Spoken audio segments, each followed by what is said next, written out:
샬롬 샬롬 샬롬 샬롬. 하나님 사랑합니다. 여러분 주 안에서 사랑합니다. 예, 오늘 출애굽기 10장 말씀 21절에서 29절 예, 흑암과 빛 이런 제목으로 함께 은혜를 나눕니다. 10장 말씀이죠. 예, 21절에서 29절 말씀.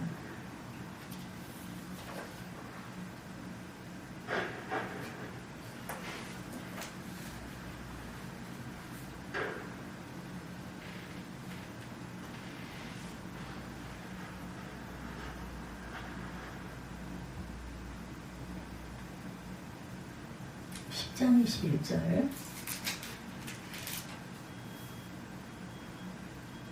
아홉째 재앙이 나오죠. 여호와께서 모세에게 이르시되 하늘을 향하여 내 손을 내밀어 애굽 땅에 흑암 있게 하라. 곧 더듬을 만한 흑암이리라. 모세가 하늘을 향해 손을 내밀매 캄캄한 호막이 3일 동안 애굽 온 땅에 있어 그동안 사람이 서로 볼 수 없으며 자기 처소에서 일어나는 자가 없으되 온 이스라엘 자손들이 거주하는 곳에는 빛이 있었더라. 이렇게 말씀하고 있어요. 29절까지 마귀의 네 번째 작전이 마지막 그 10장 29절까지 나오죠. 바로가 모세를 불러 너희는 가서 야훼를 섬기되 너희 양과서는 머물러 더 어린 것들은 너희와 함께 갈지어다. 모세가 이르되 왕이라도 우리 하나님 야훼에게 드릴 제사와 번제물을 우리에게 주어야 하겠고 우리의 가축도 우리와 함께 가고 한 마리도 남길 수 없으니 이는 우리가 그 중에서 가져다 우리 하나님 야훼를 섬길 것이며 우리가 거기에 이르기까지는 어떤 것으로 야훼를 섬기는지 알지 못하니이다 하나 야훼께서 바로의 마음을 완악하게 하셨으므로 그를 보내기를 기뻐하지 아니하고 바로가 모세에게 이르되 너는 나를 떠나가고 스스로 삼가 다시 내 얼굴을 보지 말라. 네가 내 얼굴을 보는 날에는 죽으리라. 모세가 이르되 당신이 말씀하신 대로 내가 다시는 당신의 얼굴을 보지 아니하리라. 이렇게 그 말씀하는 구절이 나오죠. 요한은 테레사와 함께 그 당시 카라케가는 카밀라이트 스토이를 개혁하려고 하였다고 합니다. 원래 카밀라이트 스토이는 절제와 개인 기도를 중요시하는 스토회였는데 돈이 많이 생기면서 절제와 개인 기도를 등한시하는 스토회가 되었다고 그래요. 근데 스토의 가득 기득권 세력이 개혁을 좋아할 리가 없어요. 어느 날 밤에 깡패들을 동원해서 요한을 잡아 옥에 가둡니다. 매일 소량의 빵과 물만 지급해요. 목욕은 당연히 못하고 옷도 갈아입을 수가 없습니다. 감방에서 나올 수도 없었고 나온다면 잠시 찻집을 맡기 위해 나오는 것이었다. 2달이 지나면 독방에 갇히게 되는데 빛이라고는 방 벽 틈에서 새어나는 빛이 전부였다고 그래요. 근데 이 독방에서 놀라운 작품을 써내려 갑니다. 간수의 도움으로 책을 써내려갈 수 있었다고 해요. 사실은 누군가가 도와서 책을 쓸 수가 있었다라는 거죠. 특히나 그것을 지키는 간수가 도와줬다라는 것입니다.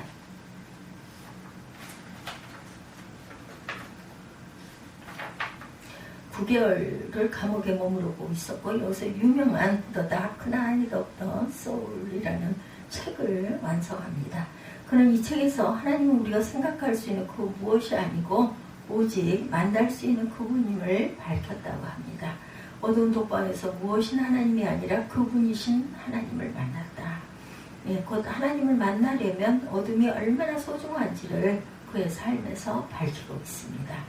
오늘 팬데믹 11번째 말씀 어둠의 재앙을 내리신 이야기 흑암이죠. 어둠이 그 영성에 그렇게 중요한데 어떻게 9번째로 어둠을 재앙으로 내리셨는지 궁금한 마음을 안고 본문 말씀을 한번 살펴봅니다. 21절에 야훼께서 모세에게 이르시되 하늘을 향하여 내 손을 내밀어 애굽 땅 위에 흑암이 있게 하라. 곧 더듬을 만한 흑암이니라. 더듬어야 뭔지 알 수 있다라는 거죠. 8번째 메뚜기 재앙이 끝나고 시간이 지났는데 모세가 나타나지 않아요. 한편으로는 안도의 한숨을 내쉬었지만 한편으로는 다음에는 모세가 찾아와서 무슨 재앙을 내리려나 노심초사하고 바람이 있지 않았을까. 그 신하의 발걸음 소리만 들어도 마음이 조마조마했을 거예요. 모세가 또 찾아왔나 그랬겠죠. 근데 모세도 찾아오지 않았는데 갑자기 어둠이 찾아옵니다. 보통 때 찾아오는 어둠과는 전혀 다르게 3일 동안 어둠이 깔려요. 23절에 그동안은 사람들이 서로 볼 수 없고 자기 처소에서 일어난 자가 없을 때 온 이스라엘 자손들이 거주하는 곳에는 빛이 있었더라. 빛이 있어요. 이스라엘 자손들이 있는 곳은 너무 어둠이 짙어서 서로 볼 수 없어서 아무도 집에서 일어나지도 못합니다. 그런데 놀라운 것은 이스라엘인들이 사는 고센 땅에는 빛이 있었다. 당연히 고센 땅에만 빛이 있는 것으로 봐 분명히 모세가 내린 제안이다 판단을 했을 겁니다. 그래서 24절에 바로가 모세를 불러 이르되 너희는 가서 야훼를 섬기되 너희의 양과 소는 머물러 두고 너희 어린 것들은 너희와 함께 갈지어다. 바로는 큰 마음을 쓴 거죠. 지난번 메뚜기 재앙 때 아이들을 두고 장정만 떠나라 했어요. 이제는 아이들도 데리고 가라. 그러나 내 양과 소는 두고 가라. 이에 모세는 제사와 제물이 필요하므로 같이 또 남김없이 데리고 가야 한다고 말합니다. 순간 바로가 다시 마음이 완악해져서 안 보내기로 하죠. 28절에 바로가 모세에게 이르되 너는 나를 떠나가고 스스로 삼가 다시 내 얼굴을 보지 말라. 내가 내 얼굴을 보는 날에는 내가 내 얼굴을 보는 날에 너는 죽으리라. 이렇게 말하죠. 더 이상 내 앞에 나타나지 말아라. 그러면 죽이겠다라는 거예요. 죽이겠다고 말한 것은 처음입니다. 가축도 다 데리고 가겠다고 한 것이 바로의 마음을 크게 건드린 것 같아요. 가축이 그렇게 중요했죠. 이것도 모세 또한 만만치가 않습니다. 모세가 이르되 당신이 말씀하신 대로 내가 다시는 당신의 얼굴을 보지 않으리라. 갑자기 살벌해집니다. 무엇이 이처럼 살벌하게 만들었을까? 모세는 마지막 하나 남은 것을 알고 있었나? 3일간의 감 속에 있으니 바로는 제정신이 아니었을까? 이집트의 신 이름은 라인데 이는 한마디로 태양신이라고 해요. 라신, 태양신. 그리고 어느덧 바로는 태양신으로 신격화가 되어 있었다는 거죠. 근데 지금 3일째 애국은 어둠에 들어있어요. 반면 고센 땅 이스라엘인들이 사는 곳은 빛이 비추고 있었다. 바로는 가짜 신앙이 증명되고 있었던 것입니다. 그래서 빨리 흑암이 거두어져야 신격화된 자신의 체면이 있을 거예요. 하루라도 빨리 자신의 구겨진 체면을 살리려고 이번에는 큰 마음을 먹고 아이들까지 데리고 나가라 말합니다. 근데 모세가 대답하기를 26절에 우리의 가축도 우리와 함께 가고 한 마리도 남길 수 없으니 우리가 그 중에서 가져다 우리 하나님 야훼를 섬길 것이고 또한 우리가 거기에 이르기까지는 어떤 것으로 야훼를 섬길는지 알지 못한다.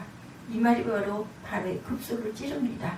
바로는 모든 민족이 각자의 신을 섬길 수 있게 하죠. 한 가지 조건은 모든 신 중의 신인 라, 곧 바로를 인정하면 되는 거예요. 태양신. 바로가 원하는 것은 자신을 인정해 주는 것, 각자의 신을 그 대신 섬겨라. 그런데 모세는 바로는 신이 아님을 선포합니다. 도리어 참신은 지금도 빛을 비고 계시는 고센 땅에 거시는 야훼라는 것이죠.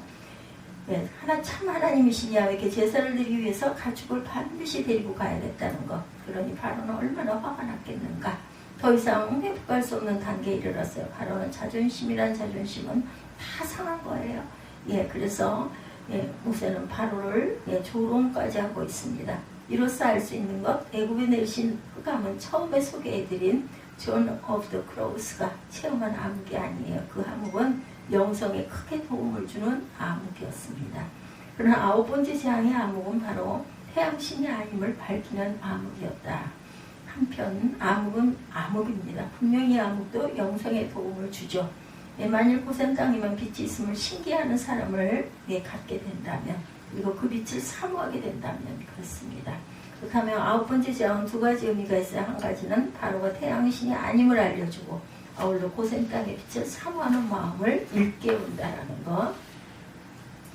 암흑으로 인해 고센 땅에 언제나 빛이 있었음을 보게 됩니다. 그러므로 암흑은 영성에 도움을 줍니다. 암흑은 빛을 보게 하기 때문이다. 오늘 성만찬, 우리들 아주 귀하게 성만찬을 드리죠. 우리가 이번 주 주일 예배, 성만찬 예배를 드렸습니다. 주께서 십자가에 달리셨고 부활하셨고 세상의 모든 신들이 참 신이 아님을 선포하시기 위함이십니다. 주님의 죽으심 안에 빛이 내재해 있다는 것, 이 빛은 바로 하나님. 성만찬은 우리를 하여금 암흑과 빛을 만지게 하는 것, 맛보게 하는 것입니다. 그래서 우리는 떡과 잔을 나누죠. 이로 인해 우리의 영성은 한 걸음 주께 가까이 나아가게 된다. 그러나 태양신을 섬길 때 떡과 잔에서 흘러나오는 빛을 보지 못하게 됩니다. 대표적인 예가 처음에 소개해드린 존 오브 더 크로스, 감옥에 넣는 자들입니다. 이들은 모두 수도사였고 이들은 거의 매일 성만찬에 참여한 자들이었어요. 이들은 보이지 않는 태양신을 섬기는 자들이었습니다. 그래서 성만찬에 참여해도 떡과지 안에서 흘러나오는 빛을 보지 못했다. 그들은 바로와 같은 자들이고 이들이 하루아침에 태양신을 섬기는 자들이 어찌하여 되었을까? 예, 점점 물질적으로 부유해진과 함께 어느덧 성만찬도 관습이 되어진 것은 아닐까? 그러다 보니 아무런 마음의 자책감도 없이 넙죽넙죽 성만찬에 참여합니다. 우리도 이 수도사들과 그렇게 다를까? 이때 수도사들에게 필요했던 것은 과연 무엇이었을까? 태양신을 한 번도 섬기지 않았던 아이들은 아니었을까? 그래서 하나님께서는 출애굽할 가족뿐 아니라 아이도 함께 나가라고 하지는 않았나? 어떤 분이 다음과 같은 글을 남겨요. 나의 큰딸을 만나서 태어난 지 15개월 정도 되었을 때 나와 내 아내는 여름 청소년 집회 장소에 있었다. 나의 아내는 집회를 마친 후 안나를 데리고 숙소로 돌아가고 있었는데 안나는 계속해서 가는 길을 멈추었고 인도 위에 누웠다.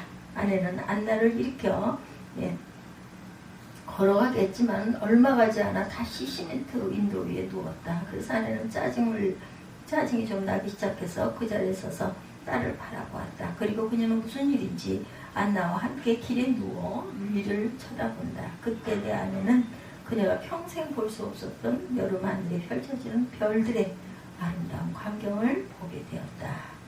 팬데믹이 선포되면서 우리 교회에 여러 가지 문제들이 많았어요. 벌써 어느덧 그저 19년이었으니까 2026년이니까 그 7년째 접어들어가는 것 같습니다. 지금도 가슴속에 남아있는 시간들, 성경 봉독을 하고 중고등부 자녀들이 기도하는 시간, 태양신을 섬긴 적이 없는 자녀들과 함께 드린 예배 시간, 목회 중 가장 소중한 시간이었다. 이런 글을 남기신 목사님 계십니다. 자녀들은 어둠 속에서 빛을 볼 줄 안다. 그러므로 우리는 때로 아이들의 손에 이끌려 고센 땅으로 가야 한다. 아이들은 우리를 고센 땅으로 인도하는 안내자들이다. 그러므로 우리는 팬데믹 지나간 기간 고센 땅에 비치는 빛을 볼 수가 있었다. 우리가 때로는 태양선을 섬겼을지라도 우리 자녀들의 눈에는 고센 땅을 비추는 빛이 항상 빛나고 있기 때문이다. 그 빛은 온 세계를 밝히는 평화의 빛이다. 이 평화의 빛은 팬데믹과 더불어 온 세계를 하나가 되게 할 것이다. 끝나는 팬데믹, 출판 팬데믹이죠. 오늘 마틴 루터 킹 목사님 생각이 납니다. 성찬 주일이기도 한데 그가 끝으로 귀한 역사에 한 획을 긋는 위대한 인물이었다는 것은 신앙의 3세대 가정에서 태어났기 때문이라고요. 6살이 되었을 때 어느 날 백인 친구가 자기에게 더 이상 함께 놀 수 없다고 말한 것을 듣고 할머니에게 여쭤봤대요. 아마 6살부터는 흑백에 같이 지낼 수 없었던 것 같아요. 이 할머니가 자세히 설명하고 마지막으로 You are somebody, 너는 자 특별해. 후에 인권운동을 하던 중 다음과 같은 멋진 연설을 하게 되죠. 그는 오래전 언젠가 소개했죠. 마틴 루터 킹 목사님이 멤피스에서 암살당하기 바로 전날 나는 약속의 땅을 보노라라는 유명한 연설을 하셨다고 합니다. 그 연설 서두에서 다음과 같은 말로 청중을 사로잡습니다. 내가 만일 역사의 시작에 서 있고 하나님께서 앞으로 펼쳐질 역사의 파노라마를 보여주시면서 나에게 어느 역사에 다시 태어나기를 원하냐 이렇게 물으신다면 당신의 가슴으로부터 나오는 고백을 할 것이다. 요약하면 다음과 같다고 합니다.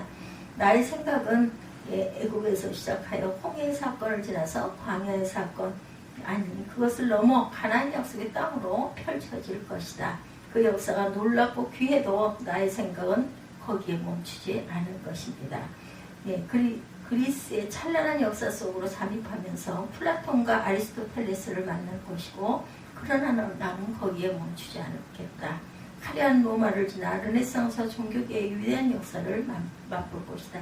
그러나 또 나는 거기에 멈추지 않을 것이다. 미국의 위대한 대통령 아브라함 대통령의 흑인 노예 해방 역사와 함께 이어지는 역사적 흐름을 잠시 주시하겠지만 거기에도 멈추지 않는다. 그후 나는 전지전능하신 하나님께 외칠 것이다. 하나님께서 나에게 20세기 후반에 아주 짧은 시절 살게 하신다면 나는 행복하겠습니다. 이상한 이야기로 들릴지 모르지만 지금 이 세상 너무나 혼란스럽죠. 지금은 어둡지만 어두운 이때가 별이 가장 밝게 비춘다라는 것을 잊지 않는 저와 여러분들이 되시기를 주님의 이름으로 축복합니다. 기도하시겠습니다.